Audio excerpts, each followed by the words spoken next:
Welcome back to the Titanium Hangar. This is Mike. I'm coming at you with another video, and this time I want to talk to you about Fanstoys. And is Fanstoys slipping? The last 6 to 8 months, I've noticed a trend, and I'm going to talk about this trend. I'm going to talk about some of my disappointments with them and my future hopes. So I love Fanstoys. I love X-Transbots. Those are my two favorite companies. They fight back and forth to take my top slot on my shelf. And let's get into this real quick. So first off, Fanstoys is obviously a top tier player. They got a lot on their plate with all the releases they have coming up. And I'm going to tell you why I think the last 6 to 8 months have been unstellar, and starting with the fact they're not selling out of their product. Like, their product usually sells out within a few months. And we have some old stale product that's still floating around. And I'm curious about that. So the first thing I want to talk about is re-releases. So we've got Forager. I can tell you right now that I've had a few of these, and I sell them for, as soon as I get them, somebody wants to buy them for $300, and I'm like, I don't like it that much. I got Bad Cube and some others that can fill that slot until re-release, but it hasn't been re-released yet. Next we have Willis, and I know a lot of people like this Willis one, and they don't, they haven't re-released that yet, and when Hasbro comes out with theirs, well, Takara, sorry, comes out with theirs, then this one thing is not going to be as relevant, I think. And I'll also think Fanstoys is the only one that could go head-to-head. X-Transbot's pretty dang close with Takara when it comes to the sculpt. But they can't match the engineering, and that's where the problem lies. So we're going to get into that here in a little bit. And Tesla, I know a lot of people that want a Tesla, and they just can't seem to get their hands on one. So who do they re-release? They re-release Coot. And with all that, Coot is a great figure, but I think everybody that wanted him got him on the first production run. I mean, maybe a handful of people got him down the road, but he wasn't even blowing up the secondary market, which makes me wonder about why do they pick their re-releases? When they re-release something that is not in high demand, they are kind of wasting the resources to put out a new figure, or wasting resources to re-release one that's going out. And I know Fanstoys keeps their finger on the pulse of the collector community because they are so good and they are so in touch. So the next thing we'll talk about is the Grinder. That's an example of a good re-release on Grinder. So let's look at these here. Now, Hydra is not a severe case. Hydra is a good figure. In my opinion, the best of the options when it comes to look. Maybe not functionality. Maybe not build with those knees. But it's too soon to tell why that one is just hanging around. Usually sells out with 3 to 6 months. And then Fanstoys Rouge, we already know that one has mixed results, a mixed bag. And then Spindrift, I don't know if they re-released this or not, but he's been around for a year. And then Dracula. And then there's nothing wrong with the Dracula. He's a good mind wipe. I think mine looks too pink. Mine doesn't look purple enough with the purples. And then Quietus had 2 years to improve on X-Transbots, and did that, but also copied that. And Quietus made my figure of the year, though, so I really can't complain about Quietus. So I want to get back into my next point of engineering. So when you look at, let's see here, who's not sold out? Rouge? I don't know how many of y'all transformed this one, but it's a little bit frustrating, a little bit challenging. And it's also a challenge with Coot. Where's old Coot there? Two of the most frustrating transformations. So my next point of engineering.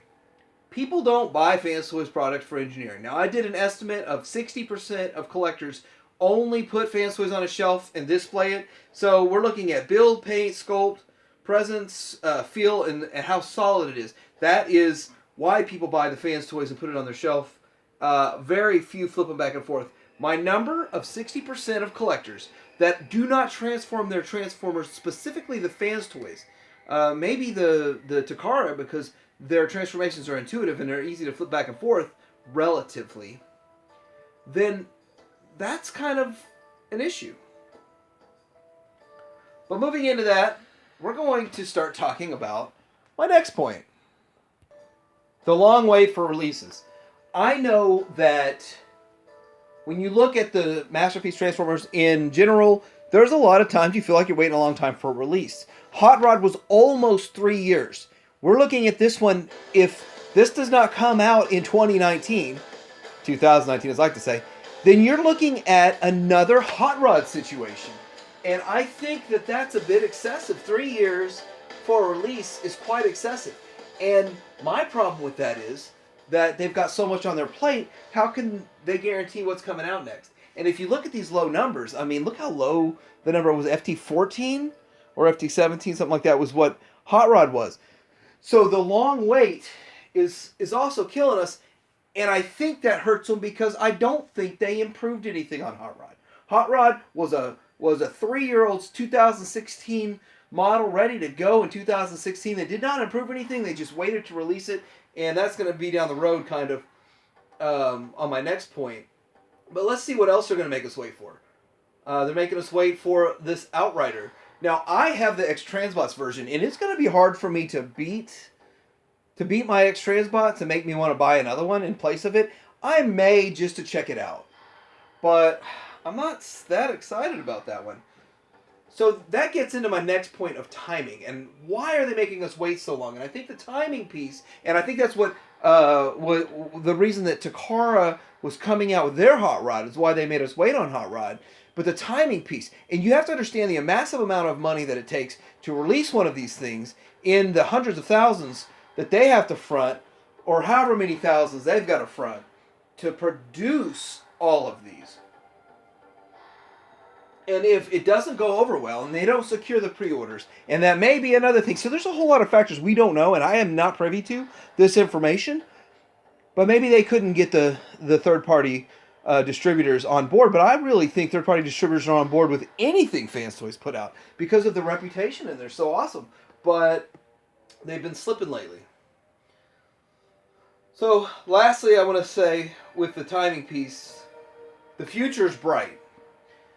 This is not a video to beat up Fanstoys or talk negative about them because I know that most people love Fanstoys, and so do I. I actually think that there's going to be a couple of X-Transbots releases that are going to be better. But look at these. I mean, FT42. How long is it going to be till we get that? The mini-bots. The mini-bots excite me when it comes to Fanstoys because the fact that they released their, what was that, Spindrift? The Sea Spray came out at $55 everywhere. Now, I kind of think it got re-released, and I just didn't really catch that because I was late to the game on mini-bots. But that would be awesome if these were all in the $55 range. I would love that. And then we've got the Jabber. Now, Jabber, it's going to be really hard to beat what Unique Toys did. Obviously, you're going to pick it up. It's going to weigh twice as much. It's going to feel solid. You can have all those ratchets. But Unique Toys looks good. And it's really hard to say, like, a better face is going to beat it. I really like the naming that they did. Iceman. The naming of these aerial bots. Goose. Thank you again to TF Source and Show Z for using your pictures. So thanks, guys. Y'all are great. Y'all are my top-notch suppliers. So, Maverick here. Now, this is a slave to the cartoon animation. But, okay, I'm not beating up on him. Where's the combined mode picture? How are we supposed to make an informed decision on a purchase if we don't know what the combined mode looks like? Which is 90% of why you buy a combiner, right? 99% of why you buy a combiner. I can tell you that I have not taken my Devastator apart, and I have not taken my Bruticus apart, and I don't ever plan to take my Superior apart, except for to put in the new limbs as they come in and swap them out and then sell the old limbs, whatever. But I am disappointed in that. Next, I'm all in on X-Transbots here. But I'm not against it. I just want to see what it's going to look like. Why can't you show us what it's going to look like? Before we invest $180 in the main figure, and then, what, $130 each, $120 each for the other figures? Before we start making this investment, and then we get to the last one, and we go, whoa, that doesn't look good. Come on, guys. Come on now. That doesn't make sense. And I really want to see a combined mode up front. Now, I know that Zeta put out 2 figures, and you got $120. You're $120 in. You're already $400 in. You're already the whole Zeta combiner in before you'll have a clue what it looks like. And then you're going to be like, whoa, that's not what I wanted. What are you going to do then? They'll just stay robot mode. My combiner will stay in robot mode only. Wait, maybe it doesn't stand up all the way. Maybe the fact that it weighs 27 pounds, it can't stand up. We don't know these things yet. But individual bots look good. I mean, as always, Fanstoys can deliver on sculpt. But anyway, I want to get your take on this. Do you think Fanstoys has slipped up with some releases, with some issues, with some bad knees, with some bad transformations, with some copying of X-Transbots? What do you think? And what do you think of the future of Fanstoys? I'm excited about the future of Fanstoys. If they can deliver. Palladium Hanger out.